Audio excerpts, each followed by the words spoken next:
आज जो टॉपिक हम डिस्कस करने वाले हैं डिक्री, जो सिविल प्रोसीजर कोड का एक बहुत ही महत्वपूर्ण भाग है। डिक्री क्या है, आज्ञप्ति जिसे हिंदी में कहा जाता है, इसका अर्थ क्या है, वो सारी चीजें आज हम डिस्कस करेंगे वन बाय वन। ओके, तो पहली चीज जो हम डिक्री के बारे में आपको जो समझना है, decree it is part of the adjudication. Okay, ये न्याय निर्णय का पार्ट है। ओके, न्याय निर्णय मतलब कोर्ट के द्वारा अगर कोई डिसीजन दिया जाता है, किसी मामले के मैरिट्स पर अगर कोई मामला निपटाया जाता है, वो इसका एक बहुत ही महत्वपूर्ण पार्ट है। ओके, तो डिक्री, अब इसका पहले देखते हैं हम इसकी जो डेफिनेशन आपको दी गई है एक्ट में।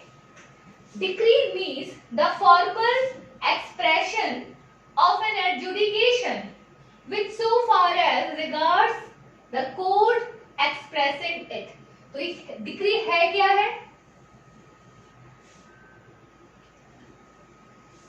एडजुडिकेशन जिसे कहा जाता है न्याय निर्णय। ओके, तो मतलब ये जो कोर्ट के द्वारा जो डिसीजन दिया गया है उसका एक महत्वपूर्ण पार्ट है। तो decree it is a formal, इसको कहा जाता है प्रारूपिक अभिव्यक्ति। ओके, तो डिक्री कोर्ट के डिसीजन का भाग है। ठीक है, किसके डिसीजन का? कोर्ट के। किसके द्वारा दी जा रही है? कोर्ट के द्वारा दी जा रही है। कोर्ट के द्वारा अगर कोई डिसीजन दिया जा रहा है, वो अगर डिक्री है, नॉट कंप्लीटली लेकिन उसका भाग है, उसके निर्णय का भाग है, एडजुडिकेशन का भाग है, तो वो करता क्या है? वो करता क्या है? Conclusively determine the rights of parties. क्या करता है वो? जो पार्टीज हैं, किसी वाद के पक्षकार हैं, if there are two parties in a suit, तो अगर जो वाद के दो पक्षकार हैं, उन दोनों ही पक्षकारों का जो मामला है वो कोर्ट के समक्ष है, कोर्ट उस पर अपना डिसीजन देता है। ओके, कोर्ट के द्वारा क्या किया जा रहा है? कोर्ट के द्वारा उस पर डिसीजन दिया जा रहा है। किस मामले में? तो विद रिगार्ड टू ऑल और एनी ऑफ द मैटर्स, जो उस मामले में हो सकता है कोई एक रिलीफ मांगा गया हो, कोई क्लेम किया गया हो, कोई राइट क्लेम किया गया हो, वो सारे उसके भाग में आ जाते हैं। Okay, matters in controversy, controversy का मतलब जो इश्यूज फ्रेम किए जाते हैं कोर्ट के द्वारा at the time of making of any decision, court क्या करता है? इश्यूज फ्रेम करता है। तो जिस समय इशू फ्रेम किए जा रहे हैं, ये उनका भाग है। Okay, in the suit and may be इधर प्रिलिमिनरी, और ये क्या हो सकती है? ये जो डिक्री है वो प्रारंभिक भी हो सकती है और अंतिम भी हो सकती है। प्रिलिमिनरी और final, it shall be deemed to include the rejection of plaint and determination of any caution within section 144, but shall not include any adjudication from which an appeal lies, as an appeal from an order or any order of dismissal for default। Okay, अब इस चीज को अब हम एक तरफ रखते हैं। अब सबसे पहले हम एक बात करते हैं, एक एग्जांपल से इसे समझने की कोशिश करते हैं कि there are two parties. Okay, दो पार्टीज हैं और वो पार्टीज है ए एंड बी। ठीक है, देयर इज अ प्रॉपर्टी, इनके बीच पर एक प्रॉपर्टी का डिस्प्यूट चल रहा है। ठीक है ना? Okay, there is a dispute between A and B regarding the position of the property and the ownership of this property. अभी ये मकान बी के पोजीशन में है। बी का कहना है कि वो उस मकान का ओनर है, ये कहता है कि this property he received from the father, his father. ठीक है, तो suppose there may be any relationship between A and B. अब ए ओनरशिप एंड पोजीशन के लिए क्लेम करता है, किसके अगेंस्ट? बी के अगेंस्ट।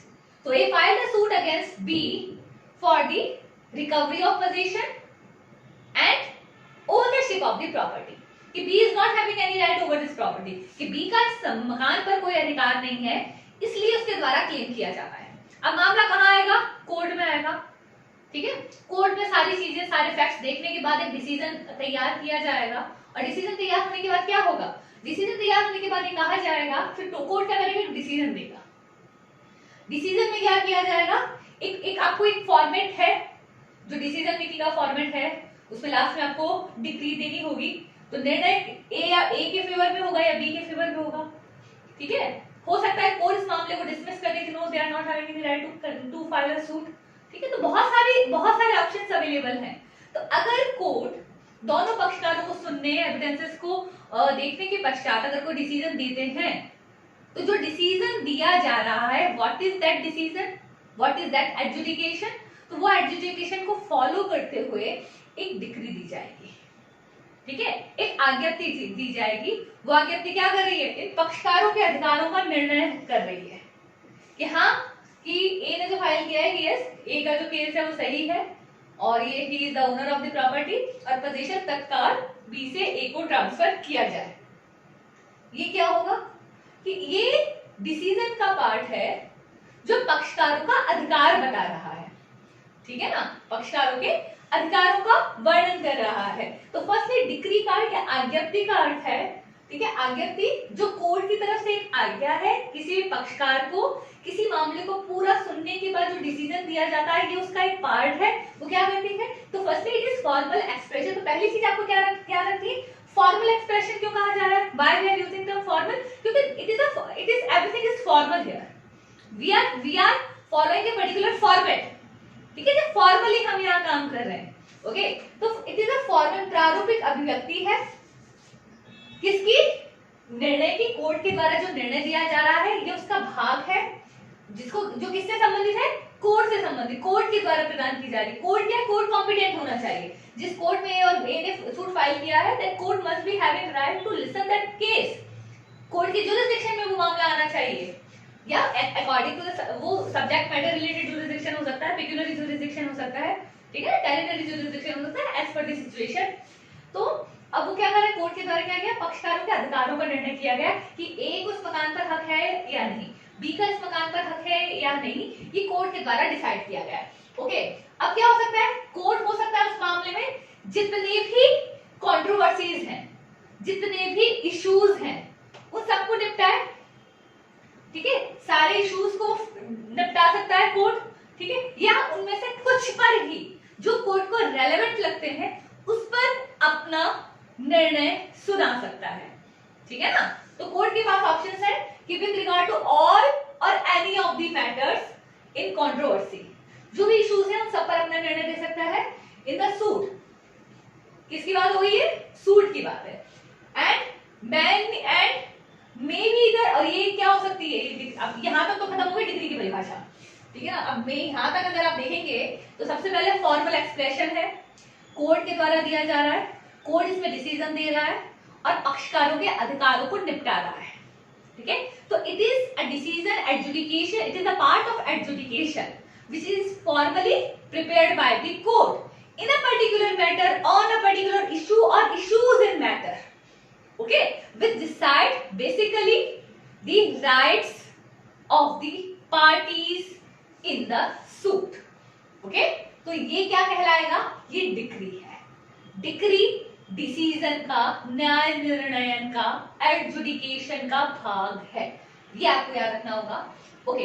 अब डिक्री कितने टाइप की हो सकती है, प्रिलिमिनरी पहला, दूसरा फाइनल, पहली हो गई प्रिलिमिनरी, दूसरी फाइनल, तीसरी partly preliminary and partly final, okay. और उसके बाद ये तो तीन हुआ, चौथा क्या हो गया, चौथी rejection of plaint, it is also a decree. Decree की टाइप हम डिस्कस कर रहे हैं, पहला हमने प्रिलिमिनरी देखा, दूसरा प्रिलिमिनरी के बाद दूसरा हमने देखा फाइनल, तीसरा पार्टली प्रिलिमिनरी और पार्टली फाइनल, चौथा rejection of plaint, it is also a decree. तो चौथे टाइप की डिक्री हो गई है रिजेक्शन ऑफ प्लेंट, ओके। पांचवा डिटर्मिनेशन ऑफ एनी क्वेश्चन, ठीक है। तो सेक्शन इसमें याद रखिएगा, दो सेक्शन, एक तो 144 और सेक्शन 47, ठीक है ना। अभी सेक्शन याद रखिए 144 उनमें क्या है हम बाद में डिस्कस करेंगे। और पांचवी टाइप की हो गई इन सेक्शन 144 सेक्शन के अधीन अगर कोई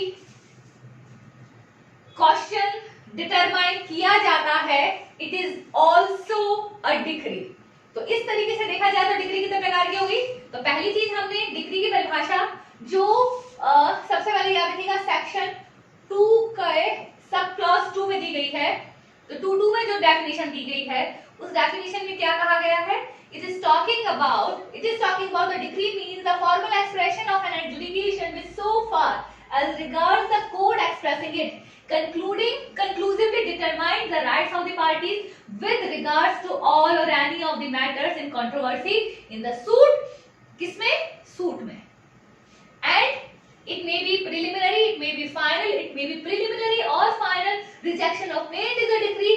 Any caution determined under section 144 is also a decree. Okay? तो ये हमारी डिक्री की परिभाषा थी. अगली क्लास में हम जो डिस्कस करेंगे वो होगा डिक्री और ऑर्डर, इनमें क्या डिफरेंस है. बने रहिए हमारे साथ. Thank you so much.